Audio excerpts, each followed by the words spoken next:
Tout de suite, c'est parti, Rémi.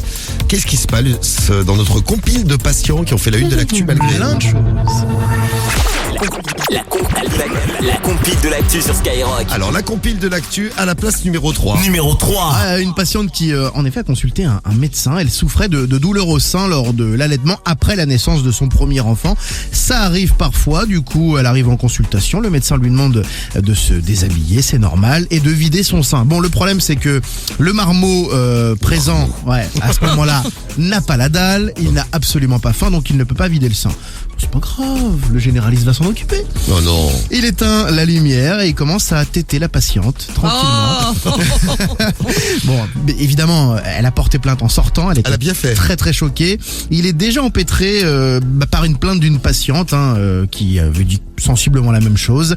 Et il a écopé quand même de 18 mois de prison avec sursis. C'est bien. Il est toujours médecin. Visiblement, pas pour l'instant. Très bien. Donc vous êtes sauvés les filles au Mans. À la place numéro 2, on va aller à Toulouse. Numéro 2. Toulouse à l'honneur aussi parce que il y a un patient qui est venu à l'hôpital se plaindre de douleurs dorsales. Ouais. Qu'est-ce qu'il avait le patient? Un lumbago. Non, autrement ça sera pas numéro 2 de la compile. C'est pas foufou. Alors des douleurs dans le dos, qu'est-ce qui peut lui arriver? Est-ce qu'il a fait une mauvaise position en faisant l'amour? Il s'est pas assis sur un truc et ça lui a bloqué le dos? Et il s'est assis sur un truc qui serait rentré dans son rectum. J'étais sûr que vous alliez me dire ça. Ouais, non, c'est pas ça. Le mec avec une balle dans le dos depuis 3 ans. Donc ils ont incisé l'abcès. Une balle. Il a confié qu'il avait été blessé en 2019 mais qu'il n'avait jamais ressenti le besoin d'être pris en charge. Donc il avait une balle dans le dos. Ça devait être sympa quand il passait la douane. Grave. Ça devait sonner, ouais. Voilà, prévenu, la police s'est déplacée mais le patient s'était déjà enfui. Ah ouais, il veut pas que ça se sache. Il veut pas qu'on sache pourquoi.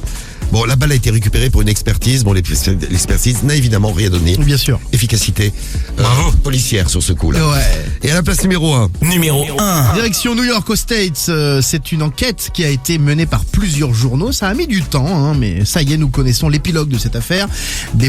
Plusieurs patients se sont plaints d'avoir un petit peu mal aux fesses à leur réveil. Ils avaient des marques rouges, des traces de doigts.